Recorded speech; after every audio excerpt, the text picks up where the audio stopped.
Did PJ get back to you? He didn't get back to me, but PJ and Judge Me actually liked all of my comments. Okay, cool. By the way, I will. You know what?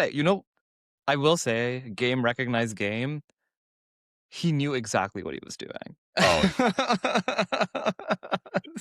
he definitely did. Also, I'd messaged him too. I was like, "Hey, dude, you got to come on the pod," but he has not replied. So hopefully, he's probably busy. No, I've been chatting with him. He's coming on. I think I sent him an invite already for like mid-September. Yeah, he's totally chill, Rashab. He's not taking it seriously. Yeah, so Eli and I are technically competitors these days. And then PJ and I obviously are also technically competitors these days. So. Dude, you know what? I had, and Eli, I'm curious how you think about this, and Jeremiah, how you think about this, but every time I talk to anyone who is like trying to actually make it like very big, the number one thing I hear them say is, it is bad news if my competitors do badly. Like, all they want to hear is that their competitors are doing really well, because like they know that what that means is the market is getting bigger. Yeah. And like actually that's the only signal that ends up mattering. But anyway, that's like I don't know how you guys all think about that, but yeah, I agree with that concept in principle, but I think in action you should hate them with your guts. Like that's some Michael Jordan energy. I think I've mentioned this before, but like the way I really think about this very simply. If you're building a company, you're trading your time for an outcome. And the closest thing you can relate to your life is time, and your life is finite. So if anybody is trying to make that outcome either smaller or take a piece of that outcome, they're essentially taking your life away from you. And if someone was trying to kill you, you would fight back with everything you had. And so like, I think from simple, just like concepts, if you're building a company, you're looking for an outcome, anyone trying to take a piece of that is taking a piece of your life, and you should treat it as such. Can I take the other side? Can we start off spicy? Can I take the other side as somebody that's not a founder, as somebody that's trading their time for a paycheck? I think, so two things. So I think, early days of Olipop, we were just Olipop, the only functional soda trying to create a category, and it was near impossible. Like, nobody wants to hear about a fucking beverage for $4. And you get like, hey, this is health aid, but different, which isn't fun. Poppy actually started as Mother Beverage in a glass bottle on Shark Tank. It went from Mother Beverage to Poppy, and suddenly we're on the market. Without Poppy, Olipop wouldn't be Olipop. Without Coke, without Pepsi, there would be no Coke to the way we see it today. So I think there's that. The second piece, like on trading the outcome, is like the outcome for, I think, 70, 80% of the population is like a decent life, maybe some happiness, maybe some kids, a little vacation. And the difference between like, do you sell your business for 100 or 200 million? I don't know many people that really matters in the larger scheme of things. So I think it's like push and pull, right? Like, do I want Poppy to lose miserably? Yes.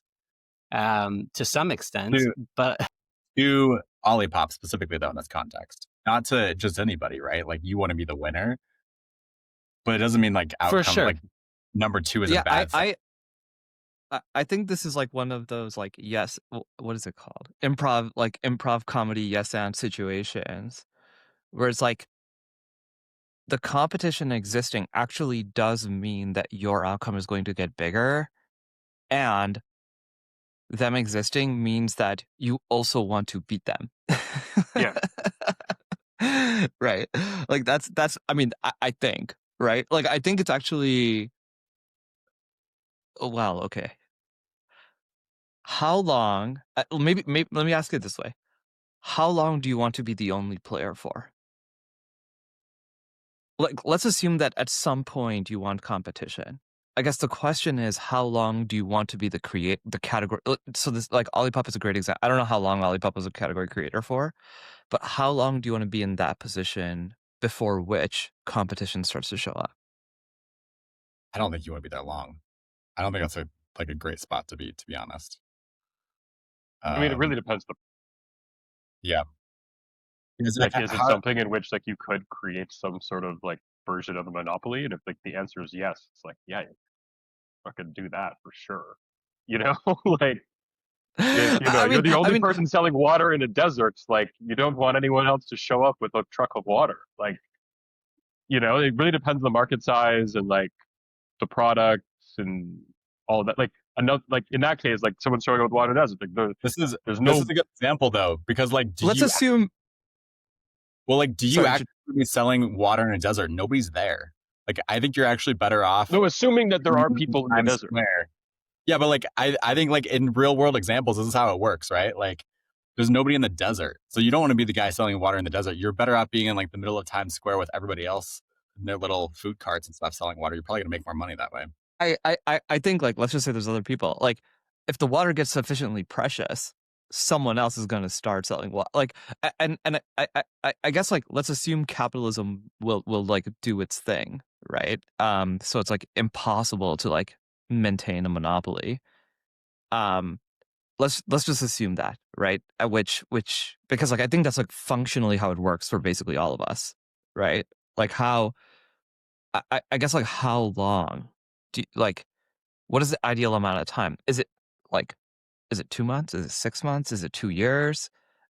Basically, it's some number between 2 months and 4 years. Like that's I don't know. I don't know if it has anything to do with time. Like I think it's more like, let's just say you built a business based on a thesis and based on where you want to get, and if you were fulfilling your like growth, like projections and KPIs in a way that you didn't need a ton of like let's call it market tailwinds to work in your favor. Like you essentially want it when you like the business potentially is plateauing and like you need more people that want healthy soda than was previous, where like you want that sort of like market demand to like be a tailwind or something. But if we took it back to, sorry. No, go ahead. I'm saying like if we take that back to SAAS for a second, what is, and we'll get to judge me in a second because I want to give us a chance to get back into the heat. But if we took like look at Fulfill versus the incumbent, what is the incumbent fall asleep at night thinking like, God damn, I wish Fulfill was more expensive, or like I wish Fulfill sucked? Or do they go to sleep at night being like, okay, now there's something for the bottom of the, for the lower part of the ecosystem, and we'll still be a $1 zillion company? Like I think minus Slack, which I think is like an anomaly that nobody else can, for some reason, nobody else can take market share. Like Yotpo does better because Judge Me exists. Like full stop. And we can talk about like Okendo and Stamped, and we can talk about the other players, but I think like you always want to Judge Me. And the same reason why like Shopify subscriptions didn't piss off Stay AI or Skio or Recharge. But I do think there's like a slightly different, different play here on the SaaS side.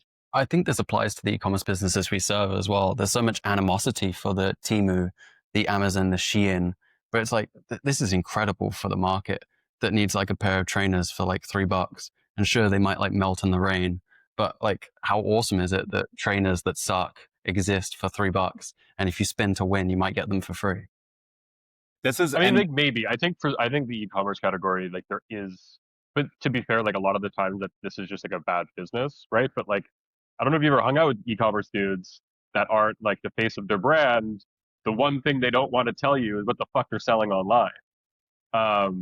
Because like a lot of these products do have like limited TAM and they are trends and they are very seasonal and things like that. And so like a market entrance on like a very seasonal business or something like that at the wrong time can be like pretty catastrophic. Yeah, exactly. I think what you're saying is absent the expansion of TAM, which is not guaranteed, competition is bad for your business. Yeah. The one thing I love about competition is that I think it does push you to make better products faster, which is like the thing that I really like about it. But the energy that I approach that with is like piss and vinegar. Like, I mean, like, you said Michael Jordan, but like anybody who watches that, like, I believe that that's a better way to live your life. Like 100%. It makes it more like a movie. It makes it more like there's actually something on the line, and like living without something on the line is like silly. So it's like I just believe you might as well be pretty shrewd with that type of stuff. I was just gonna ask Eli a follow-up around the like Judge Me existing is better for Yotpo. Like how much ever you can talk about it. How do you guys think about that? Like what is the mechanism by which that actually operationally has an impact to how the company is run internally. Yes. So a couple of things. I mean, I think you speak to Tomer, you'll speak to anyone, they'll tell you that the last 10 years, like everyone from Okendo to Smile to Judge Me made Yotpo be better. Now, like zoom out 10 years ago, Yotpo started, Bazaar Voice was the expensive one, right? And everyone's like, these guys are terrible. And then Trustpilot's terrible. And you kind of go through this evolution, and then Yotpo becomes the bad guy. And then, and then Okendo is like, oh my God, they're expensive now. And now Judge Me is like the Lord and Savior. But you see this in every category, right? Where it's like, Gorgeous was the cheap version of Zendesk. And now like you can slay for $0.99. I just don't like, that's going to happen in every category. And the race to the bottom creates, there's two. Now there's like a $9.99, set it and forget it. This will do great things. And then there's like $1,000 a month with all the bells and whistles. Now the problem, it's not a problem, but like the challenge for Yotpo is when Judge Me performs incredibly well. And when they will then take like, you're like, oh, we have TikTok syndication, and Judge Me's like, well, we do too. And we have, like we have great support. Well, we do too. And I think that's just capitalism, right? Like that pushes us to create better products. Now, in the Temu example, yes, like obviously customers don't want something that they wear in the rain and it disappears. But like when we win deals against like a Judge Me, we're winning because people are looking for a more enterprise level play with better bells and whistles. We will, like if somebody's going to Klaviyo for reviews, they're generally not thinking like, do I go Klaviyo or Yotpo? Right? Like, so I think it's like what customers are looking for, what problem they're trying to solve. In general, like if you asked Tomer 3 years ago, he'd be like, we're kind of fucked, right? Like commoditization, like reviews are going to be free. Josh in his basement can now vibe code reviews. Josh is still in his mom's basement. He still hasn't vibe coded reviews. He's still paying $9.99 for Judge Me. The point is that like, I think as Yotpo continues to be better, yes, like we need to constantly evolve to make sure that we're pricing fair to market value. We're showing the value that we're pricing at. And it's like anything else, right? Like if a hot dog is $1.50 at Costco, why does everyone go to Costco to get hot dogs? Well, you're just not always looking for a Costco hot dog. But I think it's obviously a challenge that makes Yotpo better. I think the fun part has been like when you see like, you're like, oh, Okendo's winning because commoditization. And then you look at an Okendo bill and it's $40,000. That's not them winning on commoditization. That's them winning because they're building better products maybe. And maybe we have to do better. Maybe they're marketing better. Maybe the video saying that Yotpo's marketing is too good. Maybe in an alternate world that did something for somebody. I personally don't think so, but I think it's like, it's game on, right? Like I hated Poppy and wanted them to die a miserable death, even though I gained nothing from Olipop, because I do like the game and I like competing. But I do think like the fun part is like game on. Like Judge Me should decrease the price to $5 and make it double as good. I'm all for that. Cut that. Put at the beginning of the podcast. Get us all in trouble again. Yeah, exactly. Then there's going to be a clip of me saying like a $4 million a year business is like, and then the whole thing is going to spiral all over again. And then people are going to worry about how much money I make from not bootstrapping and yada, yada. So here we go. I think something you briefly touched on there that actually is really important, Eli, is like preference at the end of the day matters. And if you're in a large enough market, there is always room for people offering a different flavor of the same product. And so like reviews as a category is big enough in that regard. And you just mentioned the marketing thing. There legitimately are people that will look at really good, clean marketing from Yotpo and say, they make too much money. I don't want to go work with them, right? Like that can be a thing. Now, obviously that's a small subset of the market, but there's going to be a subset of the market that's like, screw SaaS. It should never cost more than this. I'm going to go spend X money on this, right? You like the salesperson you talk to. You like a specific feature, like optionality actually is a good thing. I think the trick is you have to understand who you're serving. You have to try to serve those people very well. And you have to run your business in a way that is operationally viable within the constraints of what you're trying to build. So like that's, an example of that, we literally are turning off our free plan at Stamped, and we told those people to go to Judge Me. Like that's literally in the email. It says, hey, they have a great free plan. I think you'll like it. Go check it out. Like that was our comms to our merchants, and that's what we. But can we like? Can we also link in that?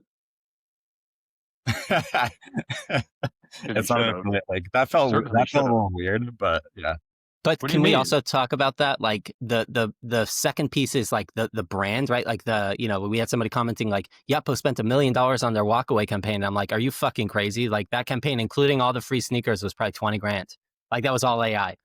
But I do think like brand, right? But brand is like so important. Like I think like Zach is a great example of the people that would use his tool really, really appreciate the kind of marketing and the kind of videos he creates, right? Like these are creatives. Like him sitting behind the camera talking like Steve Jobs is what those people are looking for. Now, judge me if they made an ad like that.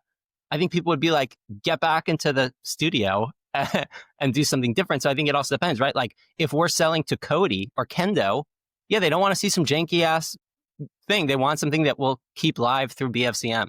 So I think like brand, we tend to like, no, like people actually deeply understand why Klaviyo is better. I spoke to hundreds of people in the last 2 years about email.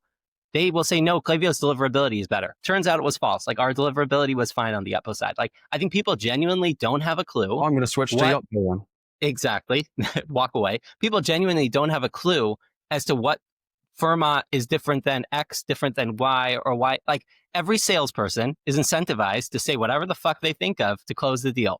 They will badmouth everyone. Like I hear things like, oh, Kendo or X's Y is better than Z. And I'm like, this is false. The person that's saying that is X Yotpo. They know exactly which buttons to press. It's not even true. But obviously, like brand is so important. Like I want to use the tool that X uses. More than product. Sorry. Yeah, dude, you're not going to hear disagreement from me. So you want to know something that I found kind of funny? Now I feel like I'm just going to get flamed again. But one of the people who somehow felt like this thing that happened on Twitter was a big controversy. They plotted this graph of like how technology prices like goes down over time. And I was just like curious, and I just like was wondering like what is the price of an iPhone over time? And it has actually only gone up, right? And does everybody here have an iPhone?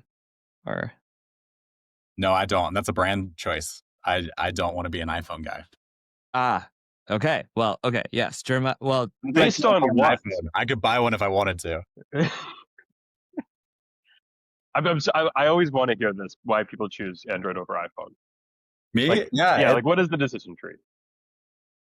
Dude, okay, so I was actually a flip phone guy. I was like one of the last of the flip phone people. So literally up until like 3 years ago when I started needing apps for like kids things and stuff like that.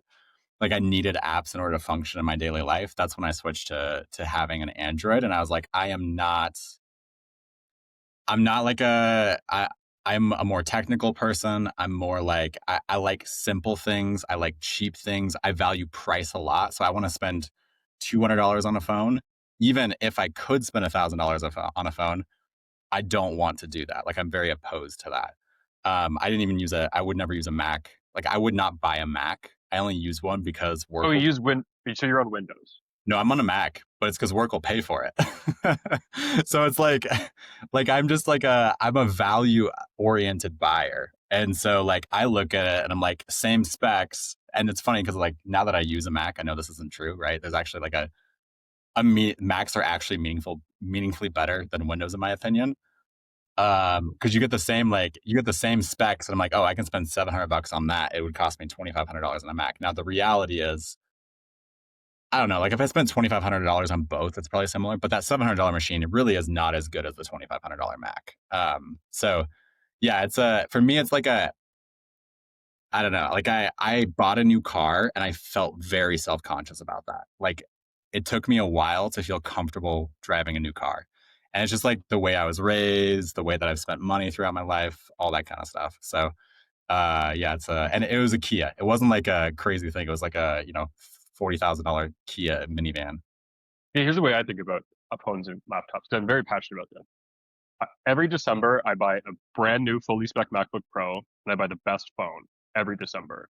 And if I have someone on my team that could inherit my old MacBook, they get my MacBook, the old one, or I sell it.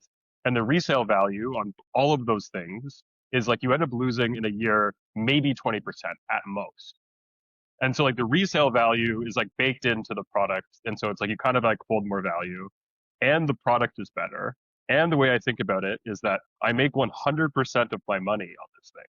So the ROI of like technology, I think is like, if you work on it, I think it's the most ROI positive thing. And so I truly believe it's like the best thing to spend money on. Yeah, it's funny because Zach, it's like I actually think you're right, but this is where emotions play. And to be clear, again, like for my work stuff, I work on a Mac, and from a phone standpoint, I try to be less connected than I am even currently. So that's actually part of the reason. Like I think I'd be more connected with an iPhone than what I am now. The crappier the phone, the harder it is to use, the less likely I am to use it. So that's like an intentional choice to like try to disconnect a little bit more and spend more time with my family. But I still do it. I still like I delete apps on my phone and I'll still log into LinkedIn or X or something on the browser where it absolutely sucks. And I get sick of it and stop doing it. So anyway, but the point is I agree with you, but it just shows you like how, or I think it highlights emotions and like how much is like baked into, I mean, even, going back to childhood and stuff, the way we're raised and how that has an impact. And then again, going back to the preferences, like there is obviously window machines still sell like crazy, even if a Mac is better, because there's price sensitivity built in, there's preferences, there's I'm this type of person, not that type of person, all that kind of stuff. And I think that obviously fits into the software buying equation as well. Zach, do you work more on your laptop or on your phone? I never work on my phone. It's actually probably my most toxic trait. Like You I never will, work on your phone? like if I am in a strong pinch, but like if I'm out and like Slack messages are coming through, I wait until I'm at my laptop to respond to things. Like even text messages, like iMessages and stuff like that. Like the way I think about it is like increment of time versus like what I can do. And it's just like, I could do it on my phone, but like I really, really I love computers. Like if you guys go to my Instagram, my like only highlight is just desks. And it's just like different desks that I've had throughout my life or like places I've traveled to. I literally travel with a Pelican case and a studio display. So like when I go on trips, I like travel with a full office with me. And so like I'm a bit of a desk princess. So I like sitting here in the darkness with no natural light. And this is where I find joy with work. I'm not like a laptop guy. Wait, so I actually love this. This is awesome. So you're saying you don't get as much joy out of doing work on your phone, and that's the reason why you don't do work on your phone? Or It doesn't feel like I'm even like, I like feeling autistically tapped in. Like I like intensity and I can't be intense when I'm on my phone. And so it just doesn't feel good. But this feels good. Eli, what do you do? I feel like I was on QVC for one of those simple phones or an iPhone, and I was waiting for the Vermont link to be dropped into the chat so we can all make the purchase. What do? I probably do like 30% of my work on my phone. I can work with one screen, with two, with three. Like I'm very much like unless it's like heavy visualization, like looking at a Figma file, like I probably send half the Slacks from my phone. But it's also like toxic because I work probably 16 hours a day because I probably have like ridiculous screen time. And I also global team, which means like I'll wake up at 5 and I have a couple of hundred Slacks and emails and whatever. And I go to sleep at 12 and Australia is up and kicking. So that's like the probably worst part of working in a global company is that there's never silence. Like Israel works on Sunday. They're off on Friday.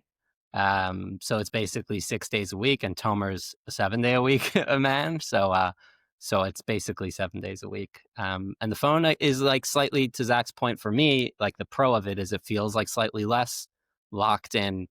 So I can just get what I have to done and not fall into a pile of email junk. I find myself deleting a lot of things when I'm working on my phone. Just delete.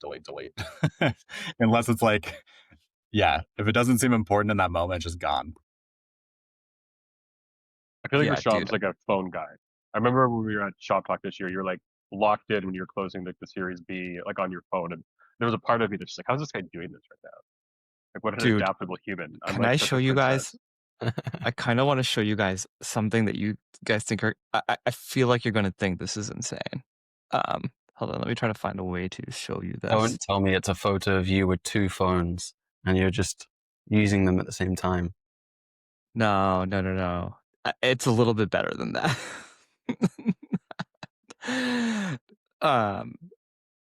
Okay. Is there such?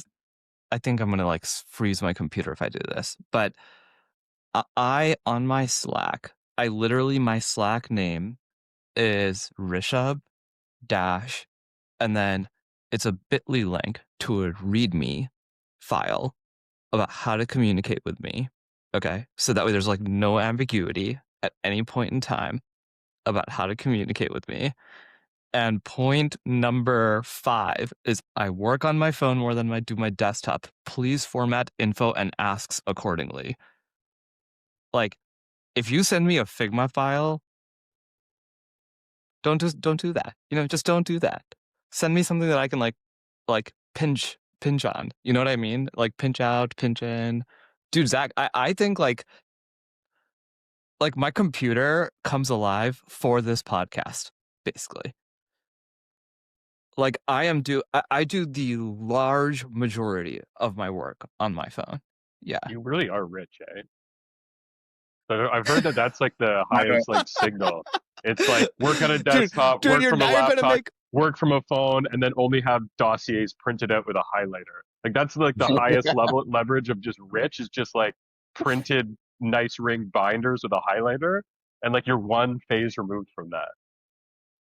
Yeah, you're gonna like make somebody on that Twitter thread angry now. But there's like a dude, I almost like I don't actually even have a desk at work. Like when you were talking about like your desk space and like I used to have a desk in our office, but it has basically gotten to the point where it just doesn't even make sense to have a desk.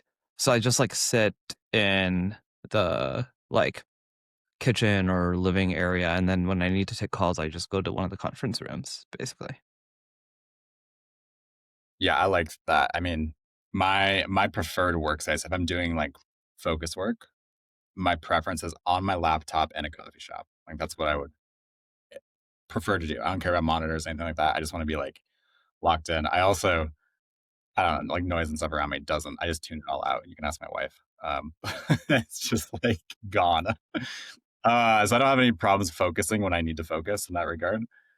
And then nowadays, there's so many calls that I'm on. And so as much as possible, I'm trying to do those on my phone. Just call in and just walk and talk as much as I can. Which has been good. I'm losing some weight without exercising. That is exercise, obviously. But yeah, I don't have time for the gym and stuff like that right now with a newborn. So anyway, yeah, that's my preference is one of those 2 states. If I can be sitting in front of my computer in a coffee shop or on my phone, that's what I want to do. I'm also curious when you guys think about like your best operating style, is it like video calls? Is it blocks of deep work? Is it phone calls? Like what is and I'm especially curious for foreplay because you guys are remote basically. Are you guys like tagging each other on the phone? Is it like, hey, let's each do a deep work product and then sync up later? Like what's the So we're like half remote, half not. A lot of the dev team is like in Toronto, but again, like I stay upstairs in this room by myself most of the time. I do my best work doing deep work, and I'm not very good at doing anything else except for that. But I mean, we kind of just do a daily, for dev, we do a daily stand up 15 minutes in the morning, and then at night, everyone tells what they did, what we're going to do the next day. And then me and Jack is like much more ad hoc, but it's like very like chill. There's not much collaborative work going on. It's like do a thing, finish a thing, move on to the next thing. I like tools that facilitate that collaboration. They're like Figma's awesome, right? Being able to collaborate with people like permissionlessly. There's no friction. You're just able to get in and. But yeah, I would say deep work. I had a little quip that I don't even believe in. That people who do meetings all the time think that meetings are work. Right? It's silly, right? Some meetings are work, and you can get all productive stuff done in meetings. But a lot of meetings are burnt time that could be a message, right, or an email. So yeah, I definitely, man, unless it's a good meeting and I like a good meeting, I wanna have deep work. Do you guys get into a flow state ever, where you feel like really locked in, you feel good? I just chase that dragon every single day, and have been relying on drugs much more recently. Nights and weekends are the only time I really get into like a flow state. Holidays, actually. Now I've got Canadian and a lot of Canadian and US employees. So at least the downside is that there's people working on both US and Canadian holidays, but it's always quieter. So it's usually easier to get into a little bit more of a work mode on those days. Actually feel like it's become people's personality to like hate meetings or love meetings. And I think it's mostly noise because I think every person is so different. Like we've gotten into a place on like D2C Twitter where like if you cancel your whole company's meetings, you're a hero. And if you take too many meetings, you're a villain. And as somebody that's worked in companies from 6 employees to 1,000 employees, I find that to be so stupid. Like I think different people obviously work very differently. I think like I've seen people take 12 hours of flow work and come back with jack shit. Like they'll take a creative campaign, they'll take it into a flow state, they'll come back 12 hours later with a whole idea, and the idea sucks. And it sucks from day one, but they never had a meeting with other people or even like async, show other people like, hey, this is what I have. So the other people can say, this is dumb. And I think the hybrid of like understanding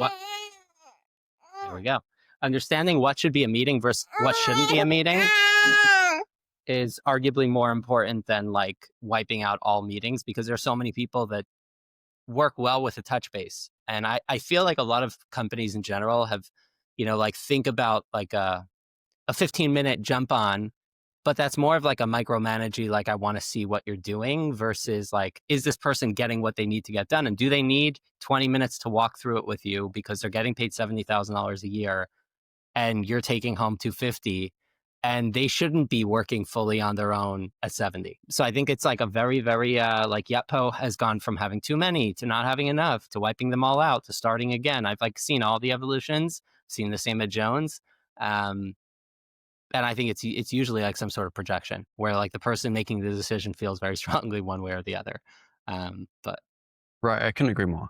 Like meetings are important when they're important, and unilaterally just deleting all meetings can seem brave and like a good thing to do, but it's obviously not a good idea. I used to work in an agency, and I had a call with this brand, huge brand that had a celebrity like identity attached to the brand. We had an 1.5 hour long meeting on how much to charge for shipping, and eventually landed on, well, Mr. Beast is doing $5, so let's do $5. And man, by the end of that call, I was like, I was burnt, right? I was done, and all of that could have been done in like 6 Slack messages, right? So some meetings not very useful. I think what Zach, how did you land on the 15 minutes of just like, hey, what's everybody doing? What are people blocked on? And then just every day, just boom, boom, boom, boom, boom. Like where did you land on that from? I didn't have like a project manager, and people weren't being managed properly. And then the velocity of check-ins wasn't enough. And it seemed like a really good time of the day to get clarity.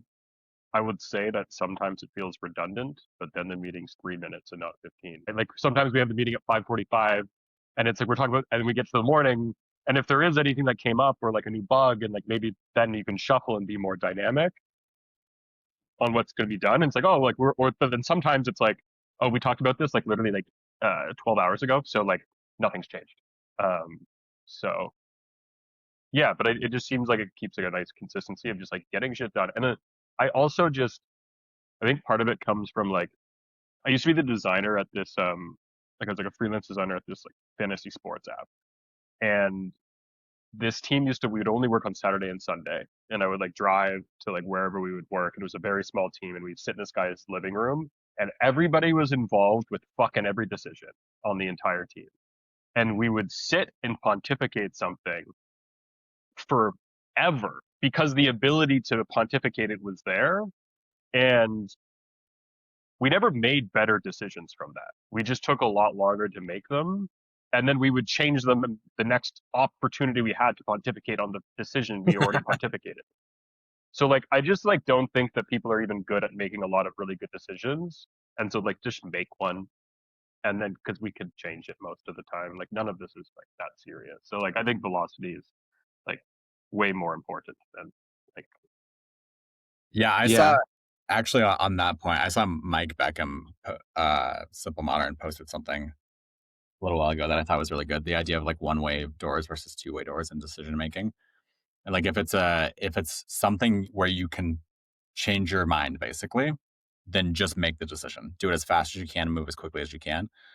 And if it's a one-way door, like you can't go back the other way, then take time with that decision and be, pontificate in that context, right? But the reality is those kinds of decisions are pretty rare.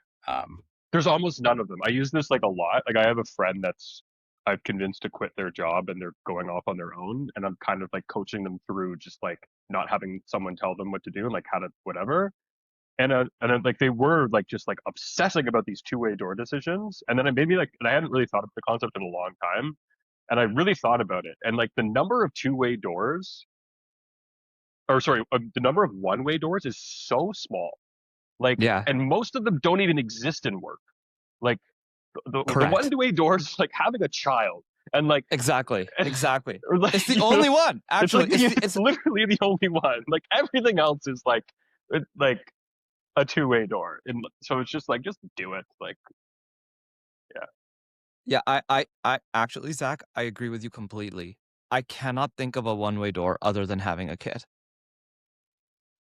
Well, sorry, raising money. yeah, Like raising Yeah, money. I was gonna say, once you're on your cap table, they're on your cap table. That's Like- like pretty annoying. Yeah. technically you can give it back. That doesn't always work, right? Or like there's situations if you're gonna fire somebody, for example, like could you hire them back? Sure, but like that kind of feels like a one-way door. Yeah, but you can also like replace them. Right. Like Yeah. it's not like the only, that like, yeah, there's like almost no one-way door.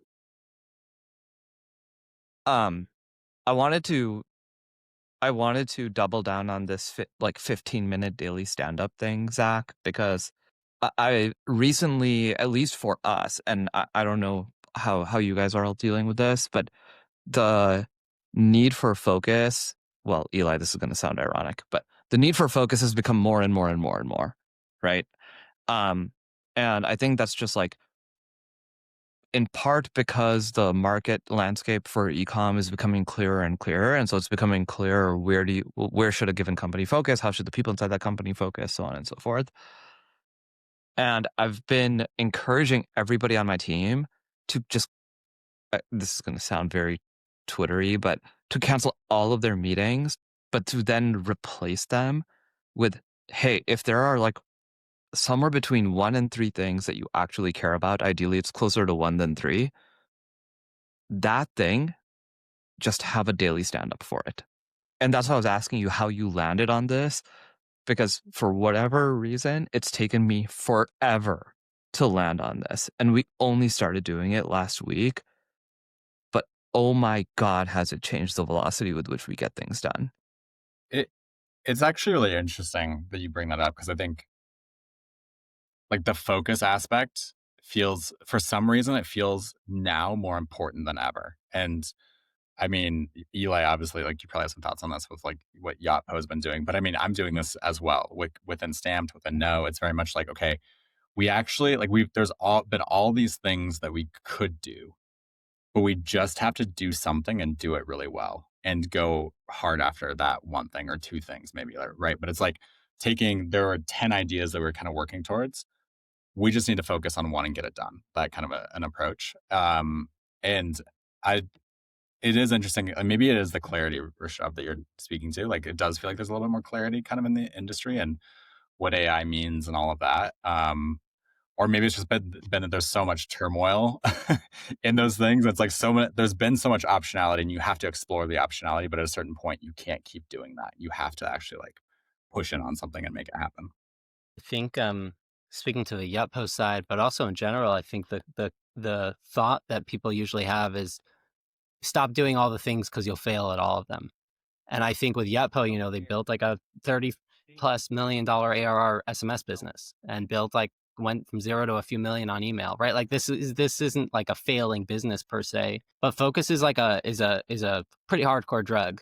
And I think there's like going all in on one or two things is generally going to give better outcomes, even if it's not like the grand slam you're looking for, but maybe it's a really strong double. And I think like the other thing I feel that a lot of I'm seeing in SaaS is like just soft culture. Like Tomer talks about this a lot of like brand, like a SaaS company will raise and then raise another round and raise a third round. And the people that come to work at a company that raised $400 million are not the same as the people that are going to go work for a foreplay or for even a Judge Me, right? Like the people that are going to go work for an early stage, bootstrapped, fast growing, like the people that were at Olipop are very different than the people at Yotpo, just because the people looking for like a quote unquote cushier job. And that's why like when Yotpo, like Peloton did 4 rounds of layoffs, I didn't hear anyone whining on LinkedIn. Like Yotpo did a round of layoffs, and it's like, where are they going to fucking work? I don't know. They'll get another job. Are you helping? Because you aren't. But that like the point is, yes, it sucks. But like part of growing a really fast business is it's super important to be just as hardcore as you were when you're a 5-person company. And I think that like a lot of that is lost. Like when you have hundreds of employees, it's like someone else will handle this. Like we'll be 2 weeks late on whatever. It's a bug. It can be handled on Sunday. And then it's like, okay, no, it's Friday night and our place has a bug on loyalty and you're not going to sleep until it's fixed. But it's just a different kind of employee because when you're a team of 7, it's like, no, it's obvious that we're not going to sleep until it's fixed because we're all in the office and we're having like old pizza. But when you're like 1,000-person team, it's just not the same. So I think like, yes, A, focus, but B, like culture is so fucking important. And I'm seeing that with large companies more than I saw. Like Olipop had the best culture in the world, but that's because they were obsessive on hiring and they hired like a very specific type. But even like just large companies, like trying to find somebody for 1,000-person company that does a very specific thing, but also have some sort of like care about whatever goes off when something breaks is near impossible. Like it's brutal. I think about focus like an interesting way. Like, so I think that sometimes people think focus is like a higher risk move, right? And I relate a lot of stuff back to like gambling often because I really enjoy it. But the difference between focusing and gambling, for example, like let's just say it's a roulette wheel, and you're like, oh, my highest return will be putting like all of the money on one number on roulette. And like people think that like, oh, you're putting all your focus on this one thing, and so you might have like a crazy upside, but you have like way more chance to miss. But the difference between gambling and like business is that you actually control the board a little bit. So when you focus, like there's still luck involved. But the difference is that what you can do is you can essentially remove like half or like 3/4 of the numbers that the ball could potentially land on. And so like there's still like luck involved, but like actually focus isn't just like choosing a number, but you're also like defining the game board in a way in which like you actually are increasing your likelihood of success, and like still benefiting from like the higher sort of like centralized bet on like whatever you're doing, rather than like spreading like $1 chips across an entire like roulette board, in which like you usually lose like 90% of your bet most of the time, and you kind of just like continue to tread water rather than like build bankroll. Is like kind of the way that I think about it. Yeah, I also think that the problem that is most people don't think about sequencing correctly. So they think like if I just focus on this one thing, then I'm just doing this one thing. But actually what you're doing is you're sequencing things. Because like once you do the one thing, you still like wake up the next day and you got to do the next thing. And actually when you focus on the one thing, what you're actually doing is you're taking this like series of parallel work streams and you're just doing that. You're pivoting it into a series of like sequential work streams, and you're actually getting one thing done, and then you're moving to the next, and you're getting the next thing done, and you're moving to the next. And the problem is that people misunderstand. They think that when you do that, it's going to take the same amount of time. But it turns out, like to nobody's surprise at all, that the degree to which you get it done and the rate at which you get it done is way faster. So you take this and you do that, and actually you compress the time frame and you increase the outcome because your like learning rate is way faster as you're doing the one thing. That's what I was going to And say. so The learning is really important in that. You can't learn the same way if you do everything at the same time. Yeah, exactly. It's funny. I was like telling somebody the other day that, do you guys know the story that like Peter Thiel would like walk out of the room if somebody talked to him about something outside of their one thing? Have you guys heard this? No. I was telling someone, I was like, gosh, like we're all on a timeline where we just learned that Peter Thiel is correct. It just takes us longer. And I'm not sure I can walk out of a room yet. But man, when somebody talks to me about something that isn't the thing that they should be focused on, I like imagine Peter Thiel looking at me in disgust, saying like, "Why are you still in the room?" You know what I mean? And that's like good.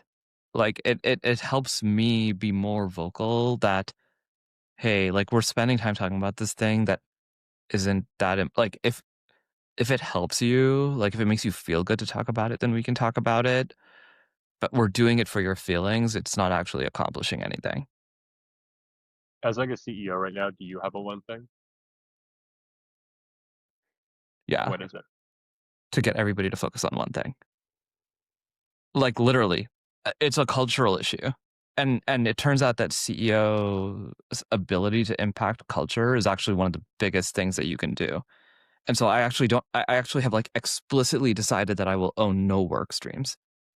And focus entirely on organizational behavior. Yeah. I like that. I feel like the decision to focus or to instill focus is an understanding of the waste or of the opportunity cost of diversifying attention, everything we've been speaking about. And the solution might be training or creating a culture for a strong bias to action, which is just another way of saying speed and execution. I heard this fun quote once. The main thing is to keep the main thing the main thing. But in teams, that looks different in so many different teams. For us, it looks like a clearly defined plan of the work getting done and a concise report of its delivery each week. The idea of receipts isn't revolutionary in the physical product world, but I think it's crucially important in teams and it's just totally missed. I've heard this described at different agencies as what, so what, now what, or recent changes and next steps. Everyone has like some version of it, but the idea is simple. A concise change log and action items that create transparency in the team, that creates accountability, right? So no one's asking, is the work getting done? Is it working? What are we going to do next? I think that process of creating transparency, the same way there's this call, right? If someone didn't turn up to the call, you'd be like, they're dropping the ball. They're not meeting the expectation. There's total transparency around delivery. So everyone meets the expectation. And yeah, I think giving people that ownership of their work makes people stronger, right? Because you can have killers that you turn into terrible employees if you don't have that expectation. Yeah, I don't know that we have time to dive too deeply on this, but like one of the things I think about is what is the responsibility I have to my employees as a CEO? And there's so many things you can't control. You can't control whether you have to fire people. I mean, you know what I mean? Like ultimately, you're gonna have people you have to let go. You're gonna have people that you have to. You're gonna have layoffs can happen. You're going to have, a business unit that you need to shut down because that's the right thing for the business, and that means that people aren't gonna be able to have a job in that context. You can't just like promise that people are gonna have cushy jobs and that things are gonna be easy and it's always gonna be fun and all this kind of stuff. But the one thing you can do is you can give people the ability to step up and to take ownership and to try to be the best version of themselves in the context of their work. That is like the one thing you can actually do as a CEO in a business and be able to actually promise that to people. So anyway, I've been thinking about that a lot lately in terms of like what that looks like. So I think two things that people don't talk about enough is issue number one.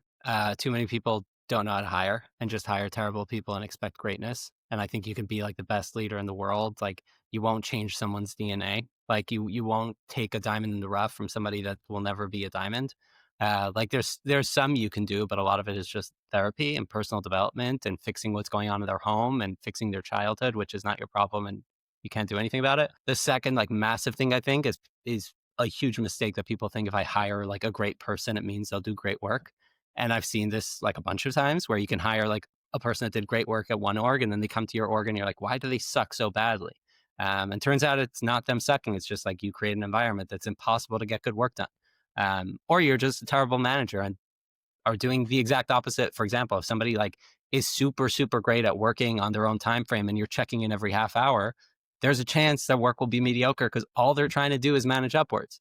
And maybe they're not the right, like we talk about product market fit, we talk about like everything fit, but like employee and boss fit is just barely ever spoken about, but I think is like probably the top 5 most important thing is like if you're reporting to one person versus the other, your work will be different based on how they understand you. And for some reason, like most CEOs just have high IQ, but very few have high EQ. And I think EQ is more important than IQ when you manage people. I think what's funny about that is I got asked on a interview yesterday, like, what is my management style and how do I help people learn and grow? And my exact answer to this person was, it kind of doesn't matter what I do because the impact that you're going to feel on that is going to be your direct manager, not actually me. And there's like a certain set of things like I can influence, like I can set expectations for managers, I can like make myself available in certain ways, but I'm not going to be like how you experience your growth and development in your time here. So and Eli, like what's interesting about what you said is um I am not sure that most employees understand what you said. Um, so like, yes, of course, it's the job of the leader to think about that, right? Because they're the one hiring, and therefore you should be thinking about like how to hire and things like that.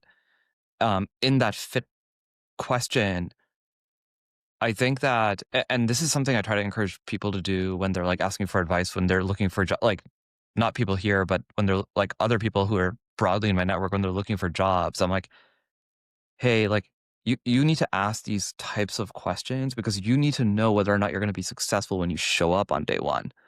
Because like worse than not getting the job is getting fired on day 60. Like that's actual like what you should be solving for in the interview is at day 60, am I successful? Not am I getting the job? And your questions should be based on that. It's super hard to do. Can I know we have like 2 minutes here. Can I ask Eli one quick question? What's like the number one thing that you find interesting about moving from being in the physical world, physical goods space, e-commerce space, whatever you want to call it, D2C, into SaaS? What's like your biggest learning in that process? I'll give you like 5 quick ones. Number 1, every relationship I had with anyone on the SaaS side was fake because suddenly when they have nothing to sell to you, they're not your friend. Number 2, you don't get any entry into what's that face about? Like all of the guys that were just checking in on me every 2 weeks don't give a fuck. They just had something to sell. And I think still that care that's about like, you. exactly. But that's like, and it's obvious, but also like, if you're on the brand side and getting invited to all the events, the second you quit your job at Estee Lauder, you're done. So just FYI, these aren't your friends. They're just trying to sell you shit. Number 2, I think like a lot of brand people are insufferable and really rude. So I say that because I spent a decade working at really fast growing great brands, and you see like the way that they treat their CSMs on the SaaS side is a disgrace. And I have like a list of them because I sit across a pretty wide array of things, but there are people that are just disgraceful. And when their customers treat them that way, they're confused, right? Like, why did my customer do this? They're crazy. We should fire them. Number 3, I think like I really enjoy hard things, and working at like Olipop and Jones Road are like the two of the fastest growing brands in the last 20 years. And that wasn't hard enough for me. And Yotpo's hard. I think anyone here knows that, for more reasons than one. The last thing I'll say is like, I think the buying cycle is just such an enigma, and it's so fascinating that like when you're trying to sell makeup, it's just like a good direct response ad. When you're trying to sell a product that costs 10 grand or 20 or 50, it's like 6 months. It's catching them in the right moment. It's understanding how many times they've seen you in the last 6 months up until now. It's understanding every single person that talks to them. It's understanding like which people they're looking at and who's selling that thing. Much more complex, much harder. both brand and SaaS people are equally miserable, but in different ways. I've learned so much in the last year and a half that I can like retire now, and I feel like I've got a book to write. That's amazing. Can I just say, I feel like I have to defend myself a little bit. I've spent more time talking with you after you joined Yotpo. In fact, almost all of our relationship is after you joined the SaaS side. So then you're obviously not part of this rule. But I've got a list. Oh my god, Eli, I have to amazing. ask, you said that Yotpo is hard for a few reasons. Why is Yotpo hard? I mean, like the main brand. reason? We talk about brand, right? Like brand. Yotpo has been the kid in the playground you punch whenever you got a handful of sand for 10 years. And you know what was interesting about last week is like last week Yotpo is down and they're the kid at the playground that fell. And suddenly people start punching, but daddy's there, right? Sorry, in this case, I'm daddy. And I think that's bizarre, right? Like you build a brand over time, and what happens to product. I think people underestimate how important brand is. So I think that's issue number one. Issue number two is like in the world of AI, where anyone can build anything. Like Yotpo has to quadruple down and move really, really fucking fast. And number three, it's a complex org that raised hundreds of millions of dollars that now has to like buckle down and get shrewd and get small and get lean and get hardcore in a way very different than it did. Going from 1,000 employees to doing something really easy and simple, but very well and executing at level 10 is the hardest thing I've ever done by a mile. Like it's much easier to take a team of 3 and get from 0 to 1. Like 0 to 1 has always been easier for me than like 9 to 10. Yeah, totally. And I mean, SaaS is harder than people often think. I think it's much, much harder than brands for like a million reasons, but I think SaaS is a beast. And ecom people are also like, I think Zach said it well before, they're all, a little strange. Ecom people in general are just like an interesting bunch. So building an ecom, like in an alternate universe, we'd all be like at JP Morgan, making a couple $100K and just sleeping well at night. But we all have a problem that we like building. So c'est la vie. That was wild. Dude, that was a successful episode. It's tough. Somebody buy Jeremiah an iPhone. Yeah. I'm just gonna ship him one. It'll sit on a shelf somewhere.